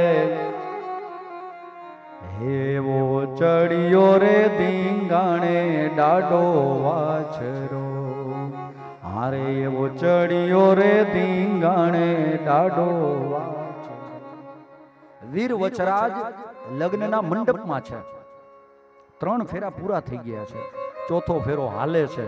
અને ગામમાંથી કોઈ આવીને સમાચાર આપે કે ગાયોને વારીને ચોર ગયા હતા, બધી ગાય પાછી આવી ગઈ, પણ એક વેગળ નામની ગાય પાછી નથી આવી. અને એક ગાયને ખાતર વીર વછરાજ પોતાના ખંભેથી છેડાછેડી ઉતારી અને પોતાના અર્ધાંગીનીને આપી દે છે કે થોડીક વાર રાહ જોજો, હમણાં આવું છું ગાયને વારીને. આ સોલંકી વંશજ વીર વછરાજ લગ્નના ફેરા અધૂરા મૂકી અને વેગળની વારે જાય છે. દુશ્મનોની સાથે લડે છે, દુશ્મનો દગો કરે છે અને દગેથી વીર વછરાજનું માથું કાપીને ધડથી અલગ કરે છે. પણ આ સુરવીરની ખુમારી તો જુઓ, ખાલી ધડ હાથમાં તલવાર લઈ અને એક નહીં 12 ગાવ સુધી લડે છે. 12 ગાવ એટલે 36 કિલોમીટર. 36 કિલોમીટર સુધી વીર વછરાજનું ખાલી ધડ લડે છે, માથું છે જ નહીં ઉપર. આ ક્ષત્રિય ગાય ઉપર અત્યાચાર જોઈ જ ન શકે. બેન દીકરી એની ઉપર અત્યાચાર થતો જોઈ જ ન શકે. પરીક્ષિતજી મહારાજ થી સહન ન થયું, ઓલા કાળા પુરુષને મારવા માટે ખુલ્લી તલવાર લઈ ગાયને લાતો મારે છે. હમણાં એનો વધ કરું, હમણાં એનું માથું કાપું. ખુલ્લી તલવાર લઈને દોડે છે. રસ્તામાં ઓલો એક પગે ઉભેલો બળદ મળે છે. પરીક્ષિતજી મહારાજ એને પૂછે છે, તમે કોણ છો? બળદ જવાબ આપે છે, હું ધર્મ છું. પણ તમારા 3 પગ ક્યાં? ઓલો ધર્મ જવાબ આપે છે, આજે કાળો પુરુષ જુઓ છો ને, કળિયુગ છે. આ કળિયુગે મારા 3 પગ કાપી નાખ્યા છે. કળિયુગમાં ધર્મના કુલ 4 ચરણમાંથી 3 ચરણ કપાઈ જાય છે. ધર્મના મૂળ 4 ચરણ કયા? સત્ય, પવિત્રતા, અહિંસા અને દયા. આ ધર્મના 4 ચરણ. પણ કળિયુગ આવે ને એટલે 3 ચરણ કપાઈ જાય. સત્ય રૂપી ચરણ કપાઈ જાય. અત્યારે માણસ સાચું કરે છે એમાં ના નહીં, પણ દરેકનું સાચું બોલવાની સાચું કરવાની એક મર્યાદા છે, અમુક લિમિટ છે. એ લિમિટ પૂરી થાય એટલે માણસ ખોટું બોલવાનું શરૂ કરે. અહીંયા જેટલા બેઠા છે બધાના અનુભવ બોલતા હશે. આપણી ઉપર આવે કંઈક તકલીફ પડે એટલે માણસ ખોટું બોલે, ખોટું કરે. સત્યરૂપી ચરણ કપાઈ જાય છે. બીજું પવિત્રતા. અત્યારે પવિત્રતા રૂપી ચરણ કળિયુગમાં કપાય. ચોખ્ખાઈ બહુ વધી ગઈ, બ્રાન્ડ વધી ગઈ, ચોખ્ખાઈ વધી ગઈ છે, પણ ભીતરીય જે પવિત્રતા હોવી જોઈએ એ ઘટી ગઈ છે. અત્યારના માણસો કેવા છે? મન મેલા, તન ઉજડા, બગલા કપટી અંગ, એથી તો ઓલા કાગા ભલા, તન મન એક જ રંગ. બગલા ભલે ધોળા દેખાય પણ એના કરતા કાગડા સારા. ખબર તો પડે કે આમે કાળા ને આમે કાળા. ઓલા દેખાય બગલા જેવા પણ અંદરથી કાગડા જેવા હોય. મન મેલા અને તન ઉજડા, બગલા કપટી અંગ, એથી તો ઓલા કાગા ભલા, તન મને એક જ રંગ. પવિત્રતા રૂપી ચરણ ધર્મનું કળિયુગમાં કપાઈ જાય છે. ત્રીજું અહિંસા. અહિંસા રૂપી ચરણ પણ કપાઈ જાય છે. અત્યારે કેટલી બધી હિંસા વધી ગઈ. ખાલી નાનકડી ફટાકડા ફોડવાની બાબતમાં કતલે આમ થઈ જાય. દિવાળીનો આપણા રાજકોટનો જ દાખલા સાંભળ્યું હશે તમે ન્યૂઝમાં ક્યાંક. આંગણે ફટાકડા ફોડવાની બાબતમાં માથાકૂટ થઈ ગઈ અને એક જણાએ બીજાને મારી નાખ્યો. સાવ નાનકડી નજીવી બાબત છે ને. આવી બાબતમાં હિંસા થઈ જાય છે. અહિંસા રૂપી ચરણ કપાઈ જાય છે. કળિયુગમાં એક ચરણ ઉપર ધર્મ ઊભો છે અને ચરણ છે દયા. દયા ધર્મ કા મૂલ है और पाप मूल अभिमान. तुलसी दया न छांडिए जब लग घट में प्राण. આ કાળો પુરુષ છે ને કળિયુગ, એને મારા 3 ચરણ કાપી નાખ્યા છે. અને આ ગાય માતા જે રડે છે એ ગાય માતા બીજું કોઈ નહીં, એ છે આ ધરતી માતા. કળિયુગના દુષ્પ્રભાવના લીધે માં ધરતી બહુ રડે છે. કારણ કે માં ધરતીને કોઈ વસ્તુનો ભાર નથી લાગતો. તમે આ ભૂમિ ઉપર ગમે એવડા બિલ્ડિંગ બનાવો, એનો ભાર ન લાગે. કારણ કે એમાં જેટલું તમે ગોઠવો ને એ બધું ધરતીમાંથી જ નીકળે છે. સિમેન્ટ ધરતીમાંથી નીકળે, લોખંડ ધરતીમાંથી નીકળે, પથ્થર ઈટ બધું ધરતીમાંથી નીકળે. એનું એને વજન ન લાગે. પણ ભૂમિને ભાર તમારા પાપનો લાગે. પાપ ભૂમિ સે ભારી. માં એટલે રડે છે ધરતી માતા કે આ કળિયુગના લીધે ધરતી ઉપર માણસો બહુ પાપ કરે છે. કળિયુગ બહુ હેરાન કરે છે ધરતી માતાને. પરીક્ષિતજી મહારાજ ખુલ્લી તલવાર લઈ અને જાય છે કળિયુગ પાસે. જેવું પરીક્ષિતજી મહારાજ કળિયુગનું મસ્તક એના ધડથી અલગ કરવા જાય એટલે તરત જ ઓલો કળિયુગ પરીક્ષિતજી મહારાજના પગમાં પડી જાય છે. મને મારશો નહીં. રાજા પરીક્ષિત કહે છે, શું કામ? તે એવું શું કામ કર્યું કે તને મારું નહીં? તું તો મારવા યોગ્ય જ છે. કેટલા બધા અવગુણ છે, કેટલા બધા દુર્ગુણ છે તારામાં. કળિયુગ કહે છે, મહારાજ તમને ખાલી મારા અવગુણ દેખાય છે, મારા ગુણ તો તમે જોયા નથી. રાજા પરીક્ષિત કહે છે, મને લાગતું નથી તારામાં એક ગુણ હોય. છે મહારાજ, એક ગુણ છે.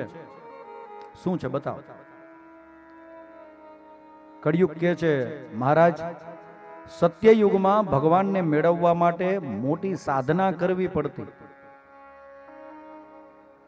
એના એ ભગવાનને મેળવવા માટે ત્રેતાયુગમાં મોટા મોટા યજ્ઞો કરવા પડતા. એના એ ભગવાનને મેળવવા માટે દ્વાપર યુગમાં યોગ સાધના કરવી પડતી. પણ કળિયુગનો એક મારો પ્રભાવ છે, મારો એક બહુ સારો ગુણ છે કે કોઈ કળિયુગમાં મારા યુગમાં ખાલી ભગવાનનું નામ લેશે ને તોય હું ઉદ્ધાર કરીશ. કળિયુગમાં ખાલી ભગવાનનું નામ લેવાથી ભગવાન મળે છે. લ્યો, આ મારો ગુણ છે. પરીક્ષિતજી મહારાજ કે ગુણ તો બહુ સારો છે. દુનિયાનું સૌથી અઘરું કામ બ્રહ્મ પ્રાપ્તિ, ભગવાનની પ્રાપ્તિ, અને ખાલી ભગવાનનું નામ લેવાથી ભગવાન મળી જતા હોય તો આ તો એવો ગુણ છે કે જે ગુણ માટે બધા અવગુણ માફ કરી શકાય. રાજા પરીક્ષિત રાજી થઈ ગયા. આ ગુણ તો બહુ સારો. રાજા પરીક્ષિત કહે છે કે કામ કર, તારો આ ગુણ મને બહુ ગમ્યો, પણ તારે ક્યાંય મારા રાજ્યમાં રહેવાનું નથી. કળિયુગ કહે છે, મહારાજ આખી પૃથ્વી ઉપર તમારું રાજ છે, જાઉં તો ક્યાં જાઉં? તમે એમ કીધું કે મારા રાજ્યમાં રહેવાનું નથી, તમે જ બતાવો, હાલો તમારું રાજ્ય ક્યાં નથી? બધે તમારું જ રાજ્ય છે. ક્યાંક રહેવા માટે એક કામ કરો ને, તમે તમારી રીતે મને જગ્યા આપો.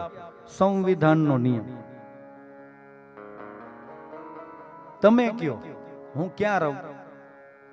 એટલે હવે રાજા પરીક્ષિત 4 જગ્યા બતાવે છે કે આ 4 જગ્યાએ તારે રહેવાનું છે. દ્યુતમ પાનમ સ્ત્રિયઃ સૂના યત્રા ધર્મસ ચતુર્વિધઃ.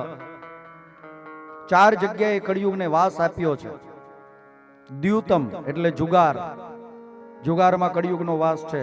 રાજા પરીક્ષિતે જુગારમાં કળિયુગને રહેવા માટે સ્થાન આપ્યું છે. બીજું પાનમ એટલે દારૂ, દારૂમાં સ્થાન આપ્યું છે કળિયુગને પરીક્ષિતજી મહારાજે. ત્રીજું સૂના એટલે હિંસા, હિંસામાં કળિયુગને સ્થાન આપ્યું છે. અને ચોથું સ્ત્રીય વ્યભિચાર, વ્યભિચારમાં કળિયુગને સ્થાન આપ્યું છે. આ કળિયુગને રહેવાના ઠેકાણા છે. અને રાજા પરીક્ષિતે કળિયુગને રહેવા માટે જે સ્થાન આપ્યા ને, કળિયુગમાં એ વસ્તુ બહુ ઝડપથી વધે છે. કેટલી વધે છે તમે કલ્પના ન કરી શકો એટલી ઝડપથી આ 4 વસ્તુ વધે છે. કારણ કે કળિયુગ એનો જુગ હાલે છે, એને રહેવાના સ્થાન આપી દીધા છે. એટલે કળિયુગમાં 4 વસ્તુ. સૌથી પહેલા જુગાર કેટલો બધો વધ્યો છે, અને અમુક તો અમે જોયા છે. પોતાને ત્યાં જ્યારે કંઈક સારો પ્રસંગ હોય ને તે દિવસે ઓલા 4 અધ્યાયના 52 શ્લોકો વાળા ગીતાજી લઈને બેઠા હોય.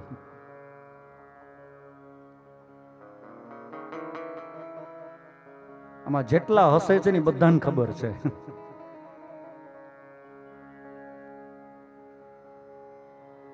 પાછા આપણે કહીએ કે ભાઈ તમારે ત્યાં સારો પ્રસંગ છે, રાંદલ માતાજીના લોટા તેડ્યા છે, આવું ન કરાય, આ જુગાર તે દિવસે ન રમાય. આજે તો ન રહેવા દો તમે. આજે તમારા ઘરે રાંદલ માતાજી પધાર્યા છે, ગાવા હોય તો માના ગરબા ગાવ, એના ગુણ ગાવ. આ ક્યાં કરો છો? તો આપણે શું કહે ખબર? ખોટે ખોટું રમતા હતા અને નાનું હતું, અને ઘરે ઘરના હતા. ઓલા કૌરવો ને પાંડવો ઘરે ઘરના જ હતા. એક મગની 2 ફાઈડ હતા ને, ઘરે ઘરના હતા. ખોટું જુગાર રમતા હતા. પણ એમાં સાચું મહાભારત થઈ ગયું કે નહીં? ખોટા જુગાર રમતા હતા, એમાં સાચું મહાભારત થઈ ગયું. તો આ મહાભારતની કથા ઉપરથી આપણે બીજું કંઈ શીખીએ કે નહીં? પણ ખાલી એટલું શીખી લેવાય કે જે ઘરમાં જુગાર રમાય ત્યાં એક દિવસ મહાભારત થાય અને થાય. કેટલો બધો જુગાર વધ્યો છે કળિયુગમાં. પેલા તો ગેરકાયદેસર રીતે જુગાર રમાતા હતા, ને હવે તો કાયદેસરના જુગાર રમાય, રીતસરના જુગાર રમાય. બહુ વધે છે જુગાર કળિયુગમાં. બીજું પાનમ, દારૂનું પ્રમાણ પણ કળિયુગમાં વધે છે. આપણી સરકાર આપણને વારે કે નશાખોરી બંધ કરો, નશા બંધ કરો. આ પાર્ટી પ્લોટની બહાર નીકળો ને એટલે કોર્નર ઉપર જ એક બોર્ડ માર્યું છે. કથા પૂરી થાય ને જોજો, સે નો ટુ ડ્રગ્સ. મેં પોથીયાત્રામાં જોયું હતું. નશાખોરી કેટલી બધી વધી ગઈ છે, કેટલા બધા વ્યસન વધી ગયા છે, દારૂ કેટલો બધો વધી ગયો છે.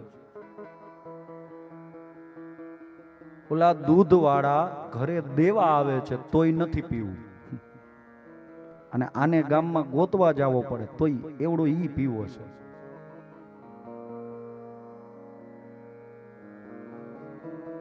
એક પણ વસ્તુનો ફાયદો નથી ઈ પીવામાં, અને દૂધ પીવામાં કોઈ નુકસાન નથી. ફાયદો જ ફાયદો છે, તોય દૂધ નથી પીવું અને એવડો ઈ પીવો છે. અને દૂધ કરતા મોંઘો એ છે ને. દૂધનો ભાવ શું હાલે લીટરે? શું ભાવ છે? 50 થી લઈને 60 રૂપિયા. બરોબર. વધારે કંઈક ફેટ વાળું લેવા જાવ તો 65-70 ની આસપાસ. બરોબર ને? આ દૂધનો લીટરનો ભાવ. અને આનો લીટરનો ભાવ શું એ સકોને ખબર છે? 2000, 200. હા લે, એમાં એવું કઈ થોડું. એ તો તમે ગૂગલમાં સર્ચ કરો તો તમને મળી જાય. પણ કહેવાનો મતલબ કે દૂધ કરતા તો મોંઘો જ છે, તો ઈ પીવો છે ને આ દૂધ નથી પીવું. કેટલી બધી નશાખોરી વધી ગઈ છે. મારે છે ને આ તમારા ડઢાણિયા પરિવાર પાસેથી એક પ્રોમિસ જોઈએ છીએ. તમે આપશો કે નહીં મને? હે આપશો? વિપુલભાઈ ક્યાં ગયા? હા બેઠા છે ને. હા જુઓ, આપણે કથા કરીએ ને આપણા આંગણે, એટલે આપણે ભગવાનને કંઈક આપવું પડે. ભગવાન આપણને આશીર્વાદ આપે, ભગવાન પોતાની કૃપા વરસાવે, પણ આપણે એ ભગવાનને કંઈક આપવું પડે.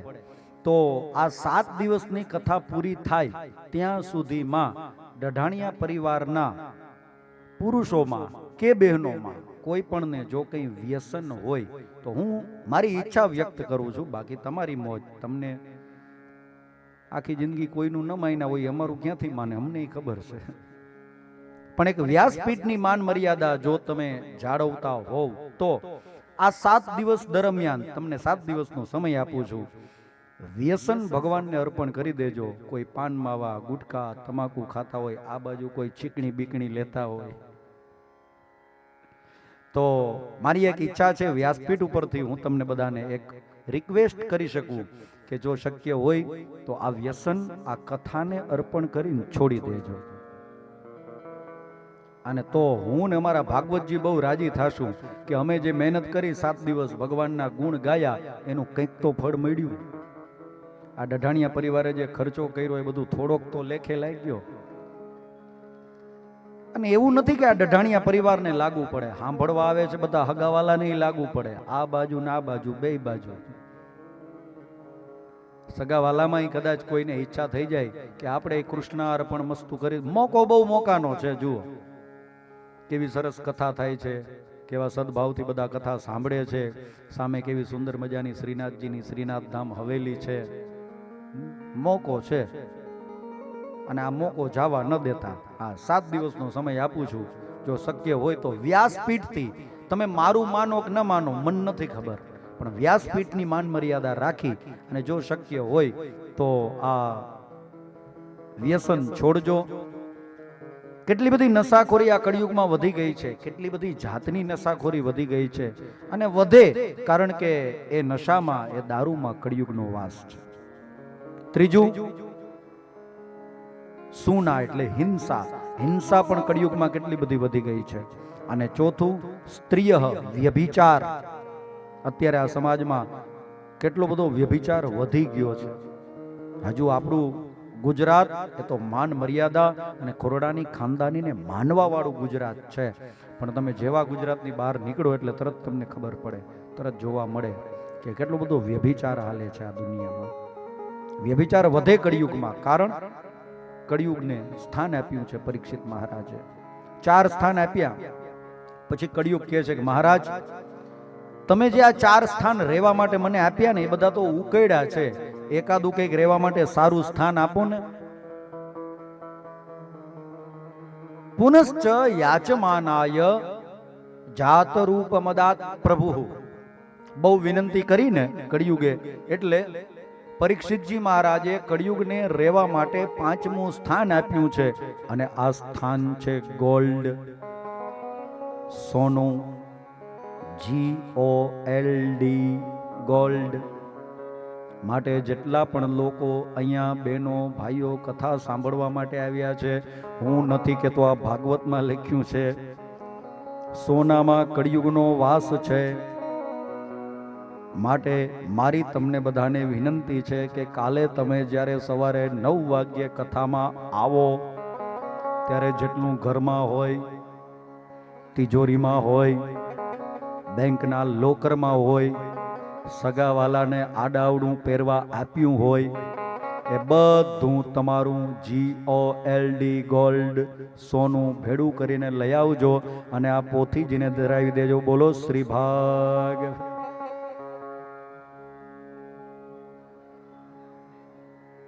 બોલો કરશો ને? કોણ ધરાવશે?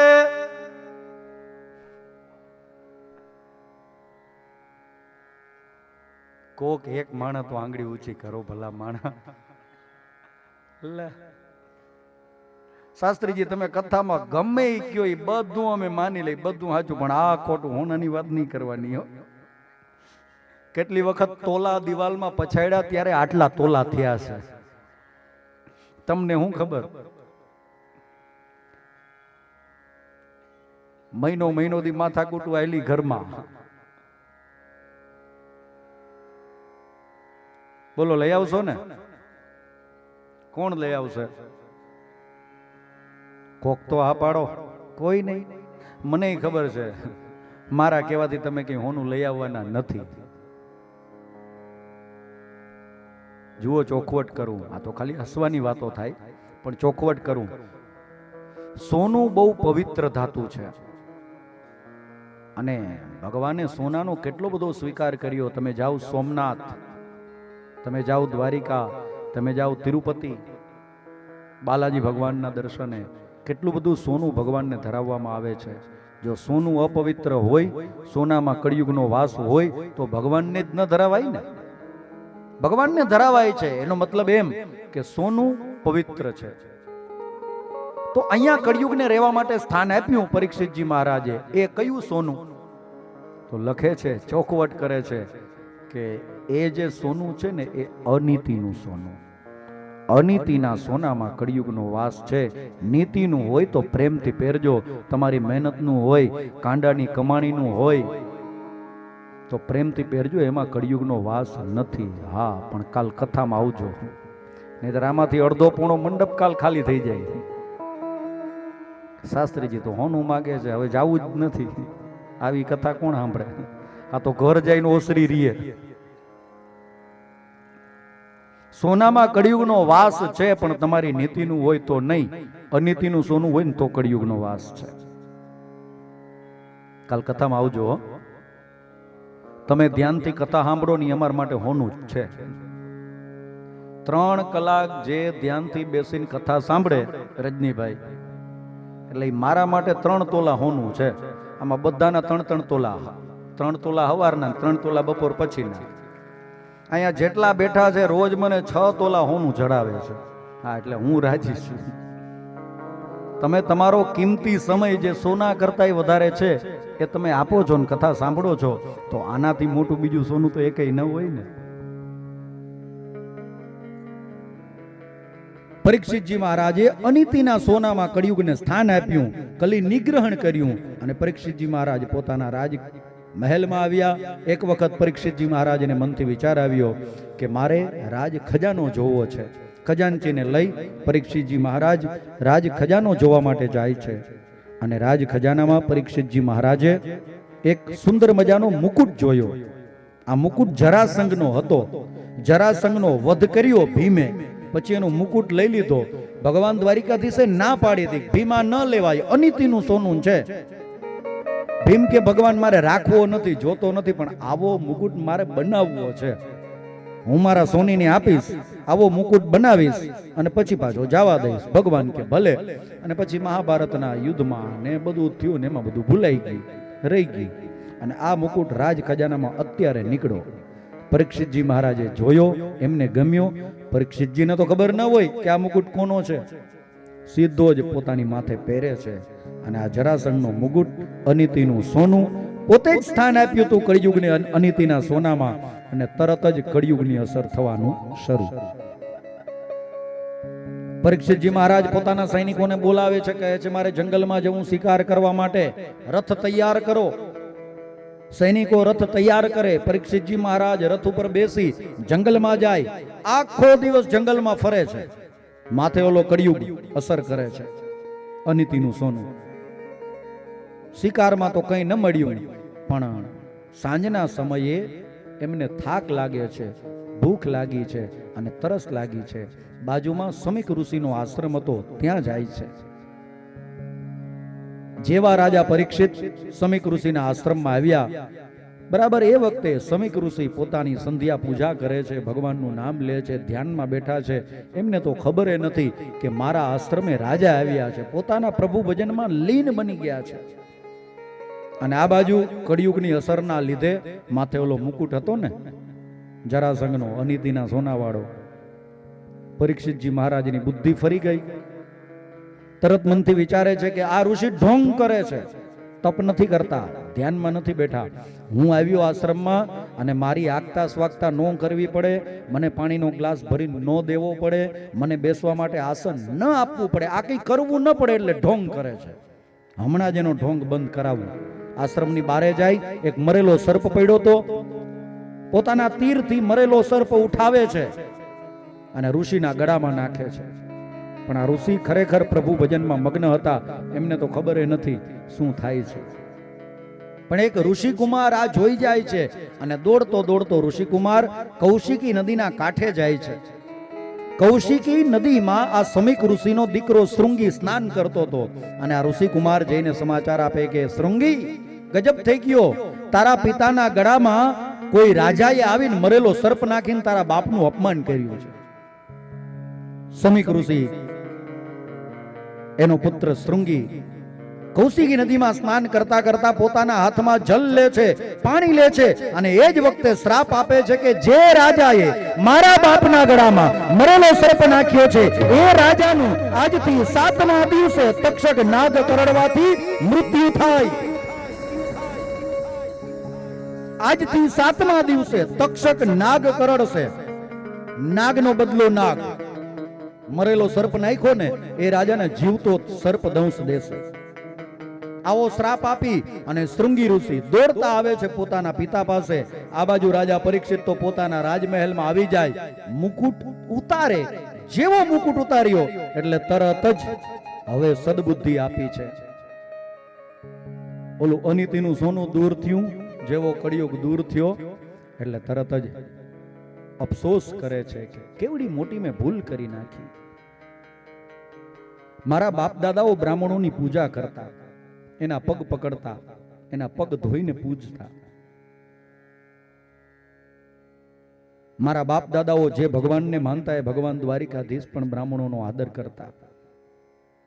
અને આજે મેં એક બ્રાહ્મણનું અપમાન કરી નાખ્યું.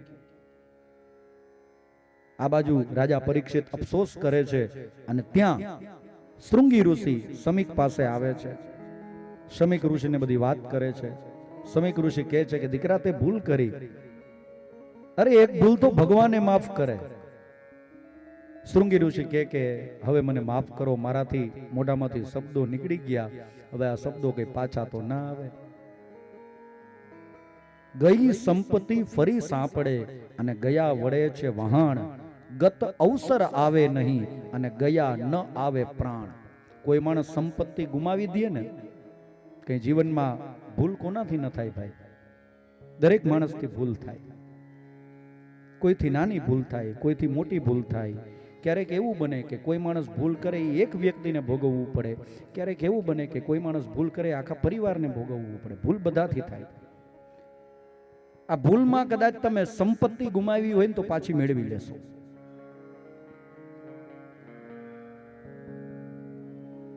પણ કોઈનો જીવ ગયો હશે, કોઈને તમે કવેણ કીધા હશે, કોઈનું અપમાન કર્યું હશે, આ અવસર ક્યારેય પાછો નહીં આવે.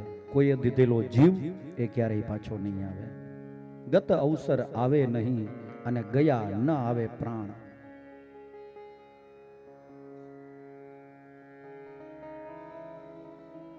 દીકરા તે ભૂલ કરી છે, હવે આ શબ્દો તો પાછા નહીં આવે તારા, કારણ કે બ્રહ્મ વાક્ય જનાર્દન કહેવાય છે. એક કામ કર, રાજાને જઈને સમાચાર તો આપ, એને ખબર નહીં હોય. શૃંગી ઋષિ જઈને સમાચાર આપે છે કે મેં તમને શ્રાપ આપ્યો છે રાજા, આજથી 7મા દિવસે તમારું મૃત્યુ થવાનું છે. તક્ષક નાગ આવી અને તમને કરડવાનો છે. રાજા કે કોઈ વાંધો નહીં, મેં ભૂલ કરી છે, મને એની સજા કબૂલ છે. રાજા પરીક્ષિત પોતાની રાજગાદી છોડી વલકલ ધારણ કરે છે. 7 દિવસ સુધી અન્ન, જલ અને નિદ્રાનો ત્યાગ કરે છે. 7 દિવસ રાજા પરીક્ષિતે કથા સાંભળી. આપણી જેમ નહીં, સવારે નાસ્તો અને બપોરે જમવાનું, સાંજે જમવાનું, ચા પાણી તો સતત ચાલુ. 7 દિવસ સુધી રાજા પરીક્ષિત એક આસને એક જ જગ્યાએ બેઠા છે. 24 કલાક કથા સાંભળી છે અને નથી પાણી પીધું, નથી અનાજનો એક દાણો મોઢામાં નાખ્યો, કે નથી એક આંખનું ઝપકું માર્યું. સૂતાય નથી રાજા, કઈ ખાધું પીધું એ નથી. અન્ન, જલ અને નિદ્રા ત્રણેય વસ્તુનો ત્યાગ કરી દીધો રાજાએ. પોતાની રાજગાદી પોતાના દીકરા જન્મે જઈને સોંપી અને હરિશરણમ હરિશરણમ હરિશરણમનો જપ કરતા કરતા રાજા પરીક્ષિત મુક્તિ મેળવવી છે એટલે માં ગંગાના કાંઠે આવે છે. તમારે ભક્તિ જોતી હોય તો યમુના માં પાસે જવાય, પણ મુક્તિ જોતી હોય તો માં ગંગા પાસે જવું પડે. ગંગાના કાંઠે આવીને બેસી ગયા. ગંગાના કાંઠે બહુ મોટો ઋષિઓનો સમુદાય છે. બધાને વિનંતી કરે છે કે મારી પાસે 7 દિવસનો સમય છે, મારા જીવનનું કલ્યાણ થાય અને મને મુક્તિ મળે એવો મને કોઈ માર્ગ બતાવો. પણ બધા ના પાડે છે. 7 દિવસમાં મુક્તિ ન મળે. 7 દિવસ બહુ ઓછો સમય કહેવાય. બધા ના પાડે છે ને એટલે રાજા પરીક્ષિત હતાશ થઈ, નિરાશ થઈ અને બેસી જાય છે ગંગાના કાંઠે. મારી મુક્તિ કેવી રીતે થશે, મને મોક્ષ કેવી રીતે મળશે? એવામાં ભગવાનની પુનિત પ્રેરણાથી હિમાલયની ગિરિકંદરાઓમાંથી સુખદેવજી મહારાજ હરિશરણમ હરિશરણમનો જપ કરતા કરતા સુકતાલ ક્ષેત્રમાં આવે છે અને રાજા પરીક્ષિતને 7 દિવસની ભાગવતની કથા સંભળાવે છે. 7 દિવસની ભાગવતની કથા. અને એ સુખદેવજી મહારાજે જે કથા કીધી એ કથા કહેતા કહેતા મન લાગે આવતીકાલ સવારના 9 વાગી જશે. કારણ કે ક્યાં સુકતાલ ક્ષેત્ર એટલે આજનું હરિદ્વાર અને ક્યાં હિમાલય. સુખદેવજી મહારાજ હિમાલય ઉપરથી હાલતા હાલતા હાલતા ચાલતા ચાલતા આવે અને હરિદ્વાર પહોંચે તો સમય તો લાગે કે નહીં લાગે ને સમય, પણ બહુ સમય નહીં લાગે. કાલે સવારે 9 વાગે સુખદેવજી મહારાજ પહોંચી જશે અને ભાગવત કથાની શરૂઆત કરી દેશે.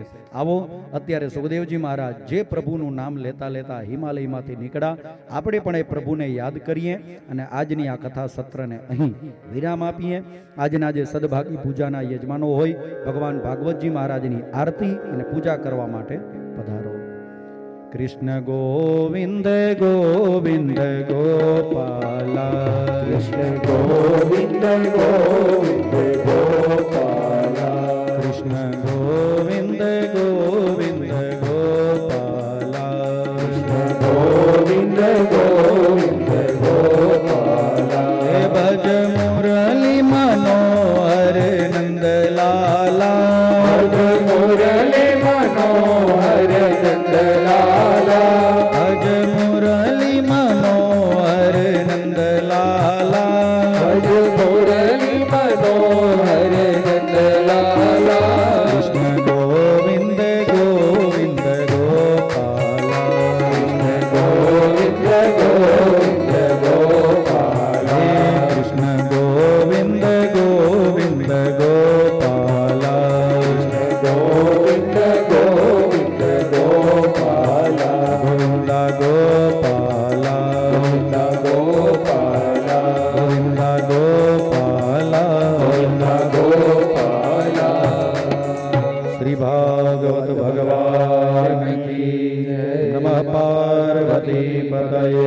હર હર મહાદેવ. બધા યજમાન બીજા દિવસની આ સાયમ પૂજા માટે મંચ ઉપર પધારજો. અને આ આરતી પૂજા થઈ ગયા બાદ મહાપ્રસાદ ભોજન રૂપી લઈ ત્યારબાદ ભગવાન સત્યનારાયણની કથા છે એમાં એ પરિવાર તરફથી બધાને આમંત્રણ છે, નિમંત્રણ છે, બધાએ હાજર રહેવાનું છે. અને બધા જ શ્રોતાઓ આરતી અને પ્રસાદ લઈને પછી જ અહીંથી છૂટા પડશું. હસ્તે જલમાદાય ગંધાક્ષત પુષ્પાણિ માદાય ઓમ ઇદં વિષ્ણુર્વિચક્રમે ત્રેધાનિ દધે પદમ સમૂઢમસ્ય પાઘુસુરેશવાહ વિષ્ણોરરાટમસि વિષ્ણોઃ સપ્તેસ્તો વિષ્ણોઃ સ્યુરસि વિષ્ણોર્ધ્રુવોऽસि વૈષ્ણવમસि વિષ્ણવે તવા ઓમ ભૂર્ભુવસ્વઃ પુરાણ પુરુષોત્તમ શ્રીમદ્ભાગવત ગ્રંથ દેવતાભ્યો નમો નમઃ. ધ્યાનાર્થે સકલ પૂજારાર્થે ગંધાક્ષત પુષ્પાણિ સમર્પયામિ. ધૂપમ દીપમ નૈવેદ્યમ નિવેદયામિ. નૈવેદ્યમ ઉદ્ઘાટ્ય નૈવેદ્યમ શુદ્ધ જલેન સંપ્રોક્ષ્ય ધેનુમુદ્રામ અમૃતીકૃત્ય ચક્રેણ સંરક્ષ્ય. ડાબો હાથ મુખ સામે રાખી જમણા હાથથી ભગવાનને સ્વાહાની સાથે ભોગ લગાડો, જમાડો પ્રસાદ. ઓમ પ્રાણાય, ઓમ અપાનાય, ઓમ વ્યાનાય, ઓમ ઉદાનાય, ઓમ સમાનાય સ્વાહા. નૈવેદ્યમ નિવેદયામિ. નૈવેદ્યાંતે આચમનીયમ સમર્પયામિ. ભગવાનને પગે લાગી બીજા દિવસની આ સાયમ આરતી પરિવાર તરફ બધા મળી અને ભાગવત ભગવાનની આરતી ઉતારીએ. રેમિતિ વ્રજવાલ્ય નમઃ સંપૂજ્ય જ્વાલામાલિન્યై નમો નમઃ. રત્નેશ્વર્यै નમઃ.